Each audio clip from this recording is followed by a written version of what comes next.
Bonjour, bienvenue dans la section 1.3, fonction en escalier. Donc ici, on va voir quelque chose de différent. C'est une fonction qu'on n'est pas habitué de voir.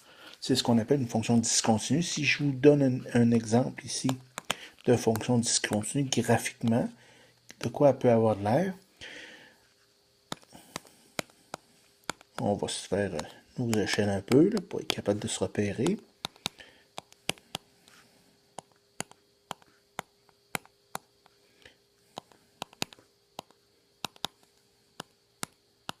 Bon, une fonction en escalier, ça peut avoir de l'air de quelque chose comme suit. Oh, je vais peut-être même changer de couleur. Tiens. Donc ça, comme ça. Elle change donc de moins 1 jusqu'à 1. Sa valeur 1 exclut sa valeur, c'est 0. Elle fait un saut à 1.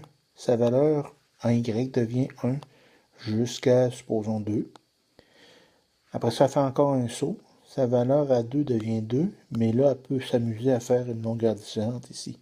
On pourrait toujours aller jusqu'à l'extrême, dire quelque chose comme ça. Donc, de quoi elle a l'air, cette fonction-là? Si je regarde rapidement de moins 1, donc de moins 1 à 1 exclu, sa valeur en Y, c'est 0. De 1 jusqu'à 2 exclu, sa valeur en Y, c'est 1. De 2 jusqu'à 4, 4 est exclu, donc là, c'est une longueur de 2. Sa valeur est 2. Puis là, tout à coup, entre 4 et 5, sa valeur est moins 3. Donc ça, c'est une fonction d'escalier. Vous allez remarquer que la longueur des marches est différente, peuvent être différentes. On en fonctionne en escalier de façon générale. Vous allez également remarquer que la distance entre les marches verticales peut varier aussi. Qu'est-ce que je remarque aussi? J'ai des valeurs à laquelle ça change. Donc la valeur à laquelle soudainement elle fait des bonds, c'est-à-dire qu'elle change de valeur en Y, ce sont des points de discontinuité. Donc c'est une fonction qu'on va dire discontinue.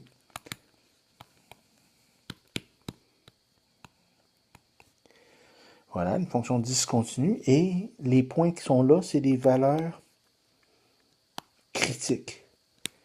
Donc les valeurs à lesquelles elle change soudainement de valeur en Y. Si je veux faire analyse rapidement de ça, ici, mon domaine d'une fonction comme ça, ici, ben, elle est limitée au graphique de ce qui est dessiné. Donc le domaine serait de moins 1 inclus jusqu'à 5 exclus. Elle existe partout sur ce domaine-là. Il n'y a pas de discontinuité à ce niveau-là. Par contre, si on regarde le codomaine ou l'image, ben là, l'image n'est pas partout. Là. Elle n'existe pas partout. Exemple, à moins 1, elle n'existe pas. À moins 2, elle n'existe pas. Où c'est qu'elle existe? Elle existe à moins... Ici, c'est un accolade, c'est une tentative d'accolade. Donc, à moins 3. Elle existe également à 0. Elle existe à 1, puis elle existe à 2.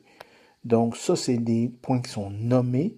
Je n'ai pas le choix de prendre le temps de les nommer. Ce n'est pas des intervalles. Donc, voilà.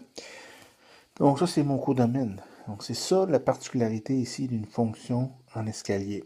Elle peut prendre n'importe quelle valeur. Des exemples là-dedans, des exemples de fonctions en escalier, les impôts. Vos parents vont payer les impôts après les fêtes.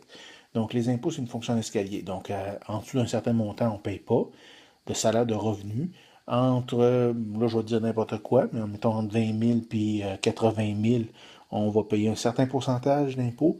80 000 jusqu'à 200 000, un certain autre pourcentage, et ainsi de suite. Donc, ce sont bon, tout simplement, des fonctions des escaliers, des paliers au niveau de l'impôt. On a, bon, le stationnement, comme j'ai donné, j'avais l'exemple qui s'en vient tantôt, un stationnement.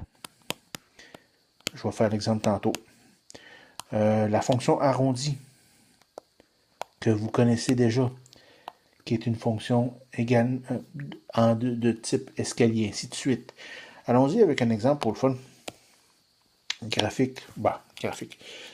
C'est un contexte, donc allons-y avec un stationnement. Qu'est-ce qui est de particulier le stationnement?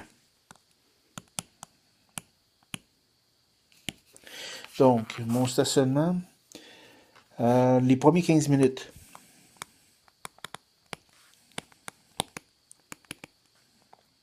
C'est gratuit.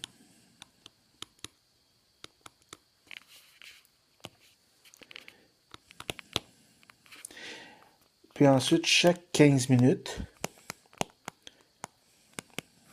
supplémentaires, ça coûte 1$. Et par contre, j'ai un maximum de 5$. Donc au-dessus de ça, peu importe le temps, je vais payer pas une scène de plus. Donc graphiquement, ça a l'air de quoi si je me prends le temps de dessiner quelque chose qui devrait ressembler. Donc en X, pardon, c'est du temps. En minutes. Je vais me mettre juste au-dessus ici. Là. Et en haut ici, c'est le coût du stationnement. C'est en dollars. Donc, je recommande toujours de mettre les unités entre parenthèses. Ça aide à se repérer dans le problème. Donc, les coûts. J'ai 0, j'ai 1, j'ai 2, 3, 4, puis 5. Et en X, pardon, c'est donc des minutes. Ça veut dire 15 minutes, 30 minutes, 45, 60 minutes, 75, 90, ainsi de suite. Donc, si je prends le temps de situer ça sur le graphique, les 15 premières minutes sont gratuites. Donc, c'est sûr que, bon, de façon standard, ici, si j'étais à 0, ben, je ne rentrerais pas dans le stationnement, donc ça ne coûte rien. Mais les 15 premières minutes, donc ça inclut 15 minutes, ça me coûte un beau gros 0. Ça fait bien jusque-là. Par contre, dès que je vais pas arriver à la 16e minute ou la 15 minutes et 1 seconde, ça va me coûter 1$. Donc 15 minutes, plus que 15 minutes, pardon, là j'ai une petite aberration ici, voilà, je recommence. Donc, à 15 minutes, c'est 0. Dès que je dépasse un peu 15 minutes, je tombe à 1$ pour les 15 minutes suivantes, donc jusqu'à 30 minutes. Après ça, j'y vais avec un autre dollar pendant un autre 15 minutes. Un autre dollar, un autre 15 minutes. Un autre dollar, un autre 15 minutes. Puis après ça, là, j'arrive à 5. Donc, à 5, mais là, il ne se termine jamais. Donc, voilà. Donc, j'ai 1, 2, 3, 4, 5, 6 marches, dans le fond, à cette fonction-là. Voilà ce que cet exemple-là crée ou génère comme graphique. Ici, ne pas oublier, vu que vous avez un contexte, les axes doivent avoir des titres avec des unités, et nos bons devraient être un petit peu mieux que ce que j'ai fait, mais en tout cas, ça donne quelque chose du genre. Donc ça, c'est la présentation générale de la fonction d'escalier. Particularité, comme je mentionnais tantôt, c'est qu'ils n'ont pas toujours la même longueur de marche, et en même temps, ça varie selon le contexte comme tel. Ce qui est intéressant, c'est que j'ai les ouverts fermés qui apparaissent sur chacune des marches. J'ai aussi ce qui s'appelle les valeurs critiques. Donc, si on me demande quelles sont les valeurs critiques dans cet exemple-là, ben, c'est aussi que sont les bons. Donc, j'ai un bon à 15, j'ai un à 30, 45, 60, 75, et c'est tout. Donc, ça, c'est mes valeurs critiques. Si on me demande encore là le domaine, ben, mon domaine dans ce cas-ci, c'est quoi? 0, c'est exclu ici, jusqu'à l'infini. Bon, on s'entend que j'ai ici un contexte purement mathématique qui va en contraste avec un contexte. C'est sûr qu'à un moment donné, au bout d'un certain nombre de jours, de mois, d'années, probablement qu'ils vont faire remarquer mon bazou, ça devrait prendre pas trop longtemps. Donc, il n'est pas infini dans le contexte, mais pour l'exemple, il l'est. Mon image ici, donc valeur qui peut prendre la valeur Y dans ce cas-ci, elle peut prendre 0, 1, 2, 3, 4, 5. Donc, j'énumère en accolade les valeurs qu'elle peut prendre.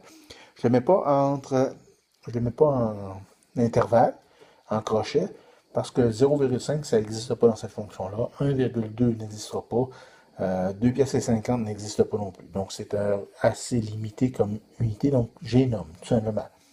Donc, voilà de quoi a l'air la fonction d'escalier. Une nouveauté ici, c'est une fonction qui est discontinue.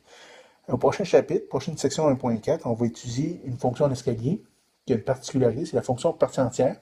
Ça n'est une, ça, qui est mathématique, qui est facile à analyser, puis il y a une certaine constante. Donc, on va l'étudier à la prochaine section.